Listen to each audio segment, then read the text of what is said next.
And you know, and I grew up in a traditionally Muslim household. My parents, you know, both speak Arabic. Came from Sudan here in the 80s, whatever it may be.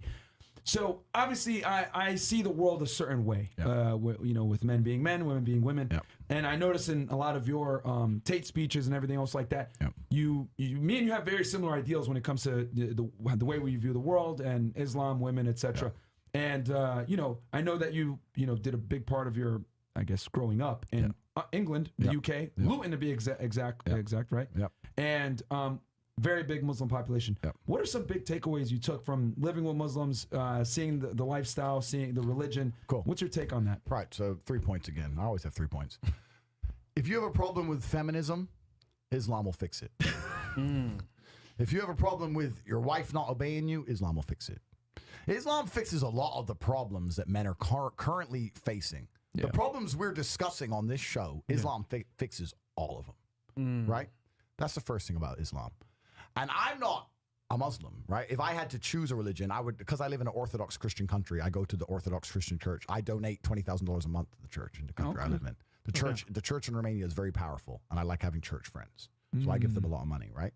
So I would guess I'm an Orthodox Christian. But if I had to bet on one religion as if I were betting on the stock market for the future, you have to bet on Islam. Because Muslims are intolerant. And I'm not saying that disrespectfully, because if you're tolerant of everything, then you stand for nothing. Facts. So you don't believe it. They have gay pastors that I'm not even anti-gay, but if the book says don't have, like, what the what do you believe in now? If you're tolerant of everything, you stand for nothing. I can walk through London with a T-shirt saying Jesus is gay, and nothing will happen to me. If I did the same thing with the Islamic prophet, I'd be dead before I got to the end of the street. Boom. That's how much they believe and respect. And I respect people who stick up for what they believe in. It's not even about me believing in it. I respect them because they believe and they will defend. Muslims are the only people who will defend their religion. They will defend their beliefs. They refuse to be mocked. They refuse to be insulted. And I respect that about them. I respect that. That's an amazing thing about them, right? And the third point is, and I've been all around the world, some of the best countries in the world today are the first world Muslim nations. Qatar, you can go to Qatar, you can fall asleep with $1 million on your lap in the middle of the street.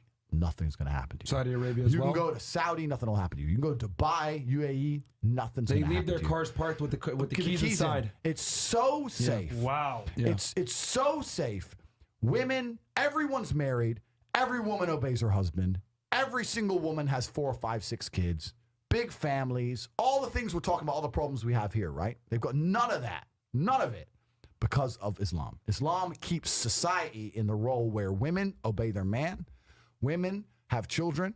Women have big families. Women are exceptionally happy to do so. Before some Western girl comes in here and runs her mouth, the Islamic women are happier than any thought you're going to see in the club tonight. They're very true. They're happy.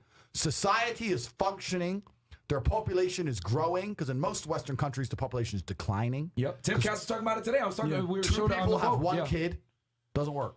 Doesn't work, right? Two people need to have 3.1 kids because people die, right? People die prematurely, blah, blah, blah, blah. So we have population problems in the West. They have none of the population problems. Society is functioning. And that's what society is. Society starts at the smallest possible group. You have families, and families make a street, and that street makes a village, and that village makes a town, that town makes a city, and that city makes a country. So if it's broken at the very fundamental level, if its family level's broken, then it's broken the whole way up. And that's what's happened in the West. And the first world Islamic countries have none of those problems.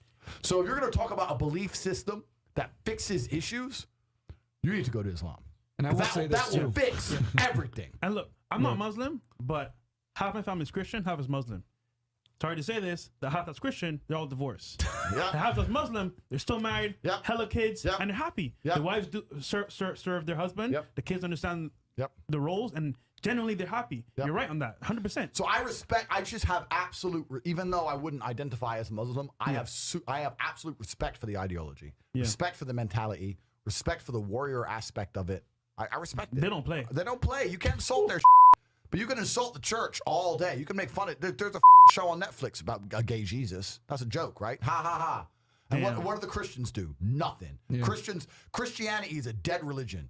If you're a Christian and I'm saying this as a Christian myself, Christianity is a dead religion which is confined to the history books. It's dying out. Your own Pope. The Pope goes up there and talks LGBTQ shit That's now. crazy. It is over. That's you don't crazy. stand for anything. You don't believe in anything. You have no boundaries. You're walked on. You're mocked. Being a Christian now is nothing more than advertising you're a loser. It's a losing religion because you've lost to Islam. That's the future of religion. And I'll say this too real quick, because I've been to Sudan before, and in Egypt, even like poor Muslim countries still have a pretty low crime rate because the laws are so severe. If you steal, a lot of them are still Sharia law. They're going to cut off your left hand. So you steal again, they cut off another limb. It's just like there's very severe consequences to crime. So it is what it is. And also for all the angry wominists out there that are watching us, like, oh my God, these two toxically masculine men are together making all these rants. Listen, as women have become more and more progressed, right, with womanism, right, their approval ratings and happiness have gone down as they've made more money, become more free. They've become less happy. And 1 in 4 women in today's day and age is on some kind of antidepressant or sadness medication. You know what I'm saying? Antidepressant medication or anxiety. So what can you say? The stats show that as they become more liberated, they're less happy. Whereas you go to a country like, let's say, Saudi Arabia, right, where the women are... what's the term? They're like oppressed, but they're happier. Like you know what I mean? What does it like? Because women derive pleasure not from career or making money, but from family. From having children, bro. Not from making money. The least happy. Pimpin' Ken said, "A hoe without instruction is headed for destruction." Bam, that's facts though. Yeah, and it's true. If if they don't have a control mechanism over them, women just start making a bunch of dumb choices and end up depressed. Dude, even in the Quran it says it. If you leave a woman to her own devices, she's gonna inherently self-destruct. They need that male leadership, bro, because they're dictated by their emotions. You guys can call me toxic or whatever you want to say, but even religious says this. Christianity, Judaism, Islam, all of them. They all put men as the leaders of the household. Why? Because women, if you left to their own devices, are inherently self-destructive. I say this all the time to feminists when they say about how the patriarchy is invented and all this shit. Let me ask you a question. I would like some female out there, if you're a female and you consider yourself smart, do the math for me because I've never done the math. What is the statistical odds of every single civilization since the dawn of human time, civilizations that have never met, the Aztecs and the Mao dynasty in China, right? They've never met, they've never spoken, so it can't be an idea that was spoken by word of mouth. So a statistical chance, a coin flip. What's the statistical chance of every single civilization since the dawn of time, men being in charge? Bam. Every single one that's ever existed, there's been a coin flip, and every single time it was men. Do the math, right? And I'll tell you the math. It's a statistical impossibility. So why has it happened? I'll tell you why it's happened. Because the civilizations that decided to put women in charge don't have a history. You don't know their name because they were destroyed by the ones that did put the men in charge. Damn. Do you understand? They were annihilated from the face of Earth. And so quickly, they didn't even get to build a ruin for us to find. They were destroyed by the men. The men who were in charge of the other civilization said, oh, the are in charge over there. Oh, okay. Well, let's go them up. Proving that a society on the most base level of humanity cannot survive with female empowerment. It cannot survive with female empowerment. And now we think female empowerment is a new idea.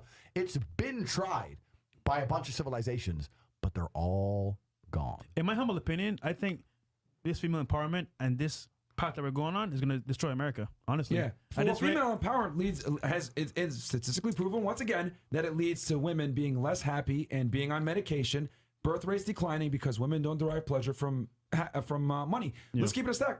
We talk about it on this show all the time.